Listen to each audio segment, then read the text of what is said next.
Bonjour mes amis. Aujourd'hui je ne vais pas parler de politique, rien de tout ça. Macron, les élections, on n'en a rien à foutre pour le moment. On va abandonner petit peu tout ça. On va parler de choses sérieuses. Aujourd'hui je voulais faire une petite vidéo pour ceux qui s'intéressent et qui cherchent. D'après la Bible, la venue sur Terre des extraterrestres. Et oui, parce que la Bible donne beaucoup de renseignements sur ces choses-là. Mais tout d'abord, avant de commencer, je vous fais un bisou à tous, à Lolo, à Didier, à Lulu, à tous mes abonnés, sans oublier bien entendu Bouffarel d'Omblige de Viron. Je vous fais un gros bisou, mes neveux et mes nièces. Alors on va commencer aujourd'hui par quelque chose d'extraordinaire. Dans la Genèse, donc j'ai fait des recherches depuis très longtemps, mais je ne peux pas vous dire des âneries parce que sinon ça irait très mal. Alors je prends mes lunettes, voilà. Alors, dans le verset 19, 13, comme ça je n'invente rien, vous êtes au courant de tout. Voici que Lot était assis près de Sodome, une ville bien entendu dans l'est comme ça du Jourdain et Gomorrhe. Et deux anges, soi-disant, sont apparus. Et bien comme ça, deux anges sont apparus, deux étrangers, qu'il appelle des anges. Et ces étrangers, ça peut il dit les étrangers, disent à Lot, nous allons passer la nuit avec toi. Ah oui Seigneur, lavez-vous les pieds, rentrez, je vais vous donner à manger, etc. etc. Vous connaissez toute la panoplie de cette bienveillance. Et Abraham était resté, lui, sur l'autre rive de l'autre côté, dans une petite ville, Sébaïm, et il vit les étrangers. Et il parla avec l'Éternel. Ah oui, bien sûr, l'Éternel lui-même est venu lui parler. Bon, oui, on peut le croire, mais c'était pas l'Éternel. Quand on analyse bien, mais vous allez voir la suite, c'était simplement le chef extraterrestre, quoi. Le pilote, le commandant, on pourrait dire, le sage. Alors, ces deux étrangers disent à Lot, cette ville est pourrie. Il y a de la félonnerie, il y a de la traîtrise, il y a de l'adultère. Les gens font l'amour avec des animaux. C'est insupportable. Vous devenez immonde. Nous allons détruire la ville. Alors, l'autre était là, il écoutait. Et puis, il est arrivé toute la smala du petit coin, là, quand ils ont vu tout ça, tout cet attroupement. Et ils ont dit à l'autre, fais voir ces étrangers, qui c'est. Ils ont dit, non, ne leur faites pas de mal, ne leur faites pas de mal. Vous êtes dans ma maison, mais ils ont bousculé l'autre, bien sûr, ils ont bousculé. Ils ont dit, écoutez, prenez mes deux filles, elles n'ont jamais trouvé d'homme, faites ça ce que vous voulez, mais ne touchez pas alors, les anges, les êtres, on écouté. C'est bon, et ils sont partis, sans prendre les filles. Et il a dit à l'autre, donc, ils ont dit à l'autre, nous allons détruire la ville, détruire tout. Nous allons anéantir Sodome et Gomorrhe. Et l'autre a dit aux étrangers, ne pourrais-tu pas me faire une grâce, hein? Il dit, laquelle? Que je puisse être sauvé. Il a dit, oui, mais tu t'en vas, tu prends tes deux filles, ta femme, et tu t'en vas de l'autre côté de la montagne, je te laisse le temps, et les étrangers partirent, et l'autre dit, c'était le lord ça quand les étrangers sont venus, mais toute la journée et toute la nuit jusqu'au lendemain matin, pour arriver en haut de la montagne dans une ville qui s'appelle Tsawa. qu'on appelle Sowar. Et c'est une toute petite ville qui était à l'est du côté de Sodome et Gomorrhe, là, éloignée, à côté de la montagne. Et il a dit surtout, surtout, ne vous retournez pas et ne restez pas en ville, mettez-vous à côté de la montagne. Mais la femme de Lot, elle, oui, a voulu rester dans la plaine. Elle ne voulait pas y aller. Elle se disait, bon, quand c'est ces étrangers qui vont détruire ça, et puis effectivement, dès que Lot est arrivé du côté de Tsowar avec ses deux filles, côté de la montagne, c'est très important ça, la montagne. Et oui, parce que quand on étudie, il faut étudier un petit peu scientifiquement et réfléchir. Eh bien, ils ont fait tomber du soufre, du feu, un bruit extraordinaire s'est produit, et oui, et la ville a été anéantie. Sodome et Gomorrhe a été réduit en cendres, c'est bien marqué en cendres, hein, c'est pas un caillou, en cendres. Et Abraham, qui était de l'autre côté de Sébaïm, regarda de loin, de là où il avait parlé avec l'Éternel, vous vous rappelez, et il vit monter de côté de Sodome et Gomorrhe une fumée comme une fournaise, un champ de ruines désolant. Et la femme de Lot, souvenez-vous, avait voulu rester en bas, dans les collines, un peu plus loin de la ville de Sodome et Gomorrhe. Elle se retourna dès qu'il y a eu le feu, le soufre, cette explosion. Elle tomba en statue de sel. Elle se transforma en statue de sel. Mais après avoir beaucoup cherché, pas moi bien sûr, mais un petit peu, parce que je suis un néophyte, tout petit, comme ça, pas plus, autodidacte, mais avoir lu beaucoup de livres, anciens manuscrits, écouté des savants, des saintes écritures scientifiques. Eh bien, statue de sel, pourquoi? Parce que quand on est irradié près d'une source qui vous irradie, qui vous atomise dans un champ de force extraordinaire, comme si vous faisiez le bombe atomique, le souffle, vous êtes irradié, vous êtes complètement bouffé, brûlé, vos os se dessèchent, les cheveux s'en vont, la peau s'en va, tout, et vous restez que les os comme ça, sur place, blanchis comme une statue de sel. Et oui, vous comprenez, vous avez bien compris. Alors comment se fait-il que ces deux anges-là, qu'on dit, sont venus et que Dieu a parlé à Abraham, l'Éternel, ils ont fait tomber une puissance thermonucléaire il y a déjà plus de 10 000 ans. Je dis bien 10 000 ans parce que les gens vous disent la Bible 2000, 3000 ans, c'est mensonge, c'est des conneries, c'est pas vrai. Ça a été retransmis, remis et tout ça, l'histoire, bon, on reviendra sur ça. Et comment avait-il cette technologie pour pouvoir arriver à cette fantastique explosion thermonucléaire? Il fallait bien que ce soit des gens qui ne viennent pas de cette planète. Et voilà, vous comprenez? Et alors pour pousser plus loin, nous avons fait des recherches sur les villes de Sodome et Gomorrhe. Hein? Comme je vous l'ai dit tout à l'heure, ça se trouve dans l'Est, comme ça, dans la ville de la mer Morte là-bas. Et on a trouvé sur plusieurs kilomètres, oui, la vitrification de la roche. Mais les scientifiques, ils l'ont trouvé, mais ils ne vous le disent pas. Pourquoi le dire? C'est pas la peine. Non, parce que ça va à l'encontre des profits des sièges du Vatican, quoi. Et oui, vous comprenez ça. Alors, la vitrification de la roche, n'importe qui apprend un biologie, physique, nucléaire, je vous dirais à l'école, eh bien, ne peut se faire qu'à la chaleur thermonucléaire.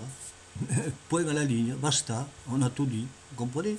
Or déjà, voilà, déjà des extraterrestres qui sont venus sur la Terre il y a plusieurs milliers d'années. Et je vais vous faire une deuxième confidence. La deuxième, alors c'est Ézéchiel, le prophète Ézéchiel. Vous le comprenez, vous le connaissez. Vous qui avez lu les Saintes Écritures ou qui avez essayé d'introduire un peu de savoir dans l'avenir de l'homme, eh bien, dans le verset 9 à 10 jusqu'à 16, je vous transmets exactement les Saintes Écritures rapportées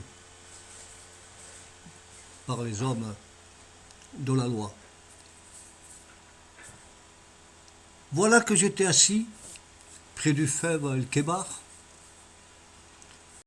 Je regardais et soudain,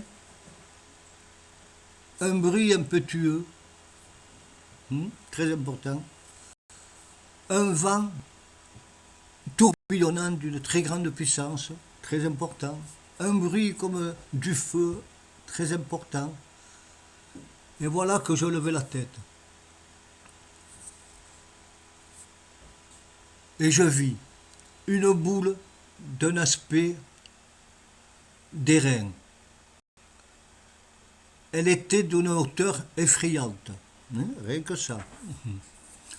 Au milieu de cette boule, il y avait 4 êtres. 4 êtres à tête humaine, oui, avaient des bras, des mains en dessous, oui. Chacun avait 4 ailes, tiens.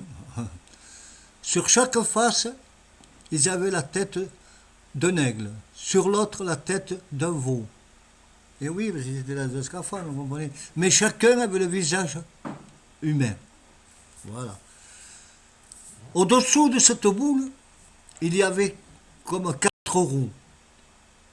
4 roues d'une hauteur, pour moi, effrayante. C'est marqué, c'est pas marqué dans les livres de Berlin-Pimpin, de fantaisie, de guignolerie. Non, non, non, c'est ce qu'on vous apprend à l'école, dans les écritures, mais on ne vous le dit jamais. Vous savez, on passe à ces versets.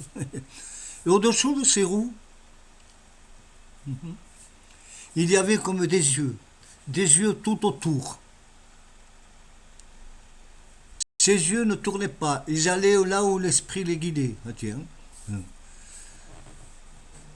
Quand les êtres, c'est marqué aussi, c'est écrit, quand les êtres étaient sur terre, les roues étaient avec eux au milieu d'eux. Eh bien oui, et voilà. Quand les roues s'élevaient, les êtres s'élevaient. Eh oui, et voilà.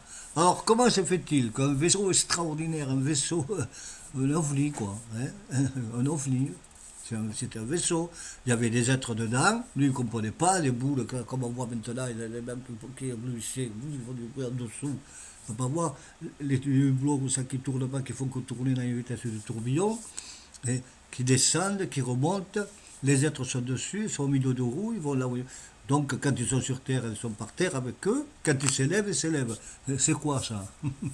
Hein? Ce n'est qu'une technologie encore d'être venu sur terre il y a des milliers d'années. Au moment où il y avait le prophète, tout ça, Ézéchiel, vous comprenez? Oui, oui. Mais on ne vous le dit pas. Mais il y a un savant, je ne sais pas bien son nom, je vais le dire en allemand, Watchman, mais je ne le dis pas bien, qui après l'étude, une étude scientifique extraordinaire, avait des associés éminents, après avoir étudié ce verset-là, 9-10 d'Ézéchiel, a fait une machine et qui ressemble à une soucoupe volante des jours que l'on voit maintenant, que tous les millions de Français ou dans le monde entier on aperçoit. Et voilà, et oui. Donc, comment pouvait-on, il y a des milliers d'années, faire apparaître un engin cosmique extraterrestre d'une galaxie lointaine ou proche même de la nôtre et qui est venu sur Terre encore une autre fois, aux terriens? Voilà le second cas. Il y en a beaucoup. Et là, je vais vous dire le troisième. Alors, pour moi, c'est l'un des plus importants de toute la Bible. Parce que ça fait plus de 50 ans que je regarde, que j'écoute, je vois le Ramanaya, le Kamasutra, les stances de Dhyan, d'Elena Pretrona, de Blavatsky, j'ai tout plein de trucs, plein de trucs. Mais là, j'ai regardé la Genèse bien. Alors, dans le verset 6 à 4, attention. Écoutez bien la traduction, hein, parce que c'est très important, les mensonges d'État, des moines avec leur machin, leur pendule, là, leur croix en bois, là, c'est pas vrai. Écoutez bien ce verset, 6 à 4, ou 4 à 6 bien sûr. Quand les Elohim, et Elohim, écoutez bien, Elohim, c'est un mot pluriel, ça s'écrit H-E-L-O-M, mais au singulier, mais c'est toujours au pluriel, en hébreu, en copte, en ce que vous voudrez. Elohim, ça veut dire les dieux. D'accord? On est bien d'accord. Alors après, vous baratinent Eloah, mais non, mais Eloah, ça veut rien dire. Eloah, c'est le mot féminin d'une fille. Ça n'a rien à voir. Alors après, ils cherchent à combiner, quoi. Mais ce qui est le plus important, c'est la suite. Hein, parce qu'après, c'est au pluriel. Vous comprenez? Après, c'est au pluriel, les versets. Vous pourrez lire ce que je vous dis, moi.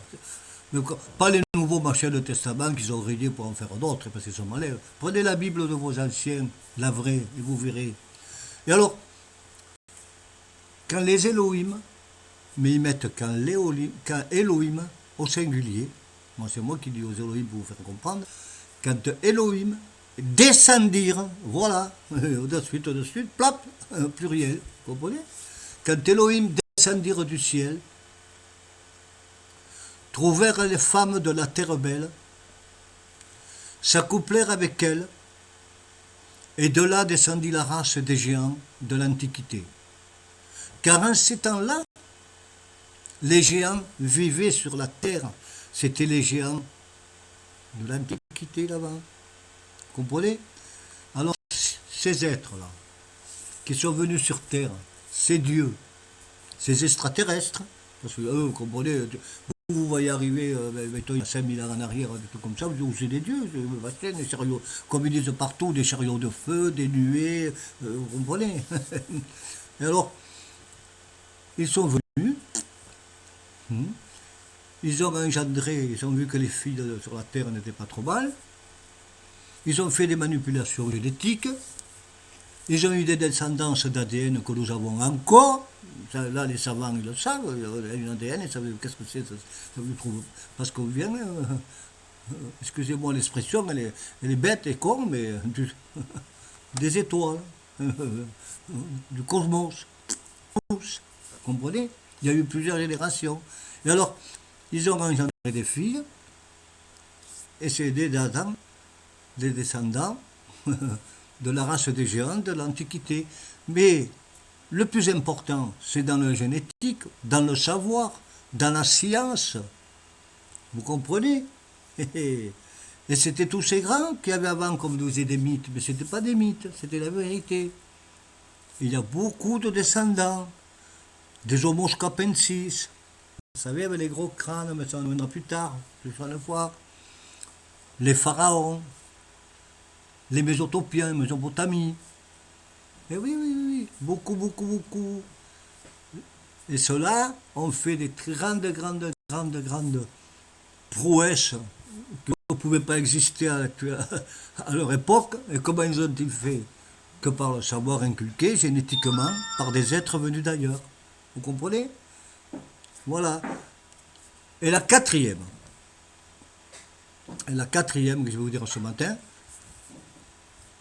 celle-là, c'est moi-même qui incombe, bien sûr, avec beaucoup d'autres, beaucoup de monde, tout le monde le sait, n'importe qui, quel andouille, quel imbécile, il le sait ça.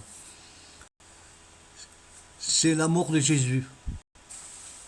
Je voudrais bien vous parler de la mort de Jésus, avec un grand respect, avec une profonde réflexion et beaucoup de philosophie. Alors vous savez tous l'histoire, on ne va pas y revenir là-dessus, qu'il est ressorti 3 jours après, etc.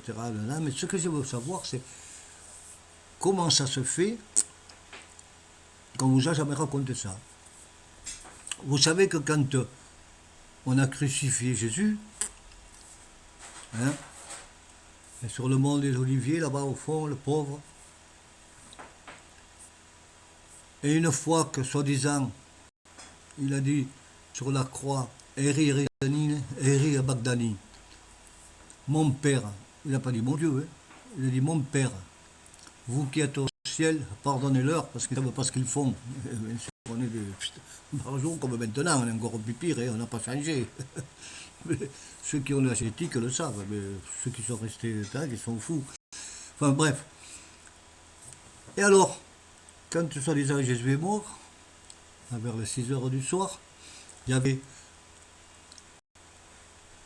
toute son assemblée de disciples. Il y avait Magdalena, vous savez, bien entendu. Il y avait tout le monde qui était là. Et un centurion,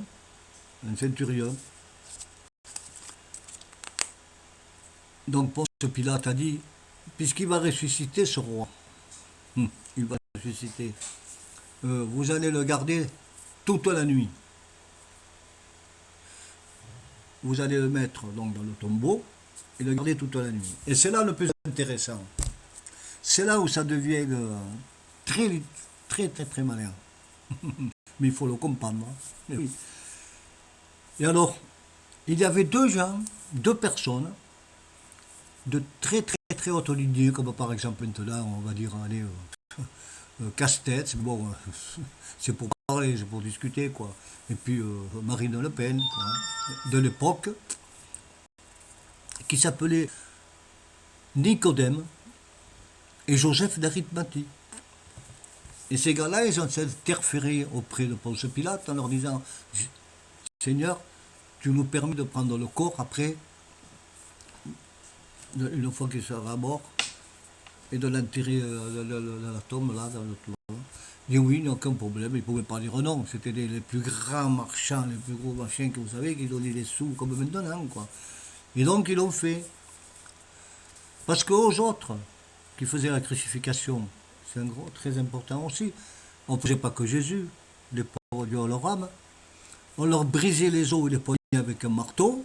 En cas qu'ils se réveillent, comme ça, dans notre tombe, ils avaient les poignets et les jambes brisées, ils ne pouvaient pas. Mais à Jésus, ils avaient interféré qu'ils ne le fassent pas. Très important, ça, vous comprenez? Très important. Et ils ne l'ont pas fait. Donc, ils l'ont mis dans le tombeau. Les gardes, les centurions, hop, ont gardé Jésus. Et le lendemain matin, la tombe était ouverte et il n'y avait personne. Merde, c'est impressionnant ça. C'est impressionnant, mais comment ça se fait ça? Qu'est-ce que vous avez fait là, les gars? Et alors, fou le rage, moi, j'ai commandé ce centurion, tout ça, et patapim, patapam, mais écoutez-moi, comment se fait-il que je vous avais donné un objectif de garder. Oui, Seigneur, excusez-nous, Seigneur. Alors là, c'est là que ça tourne, et puis ça marche bien. Hein. Ah, mais il faut être très, très à l'avance sur son temps, vous comprenez? Voilà, j'ai que un vent très, très, très, très fort. Tiens, tiens, encore ça. Un vent très fort. Des éclairs d'une puissance extraordinaire.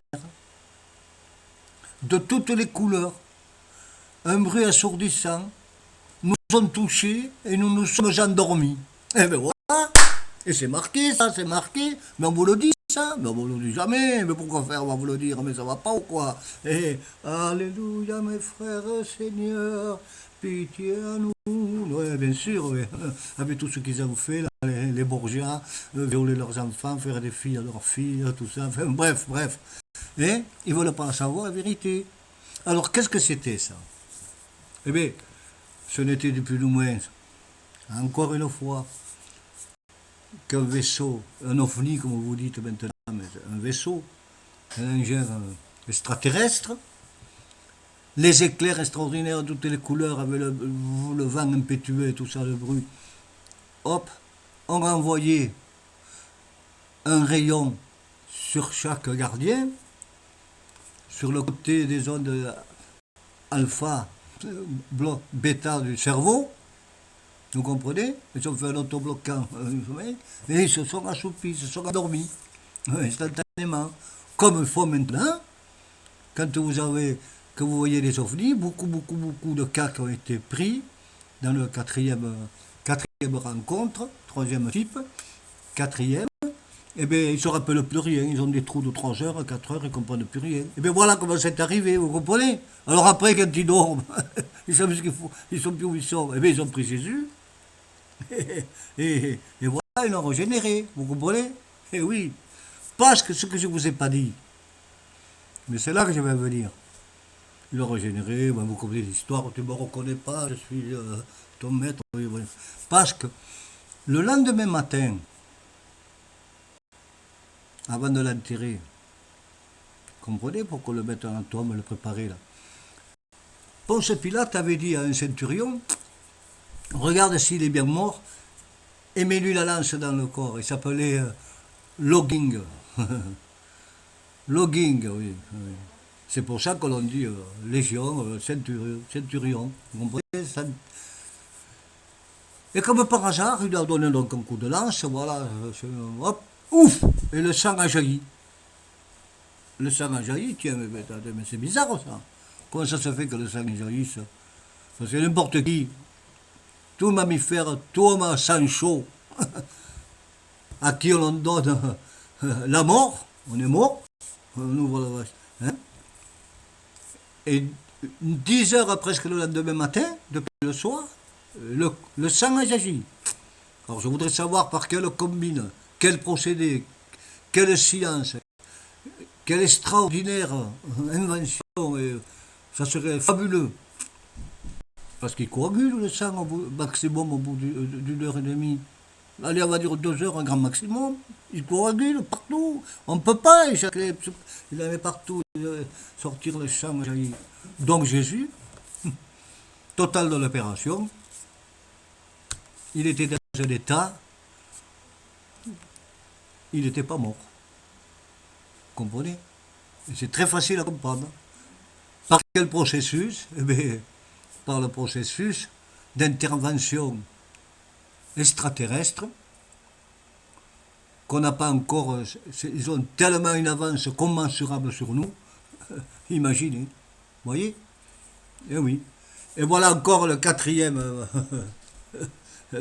Mais il y en a d'autres, il y en a plein. Mais là, je ne vais pas vous associer pour 50 fois.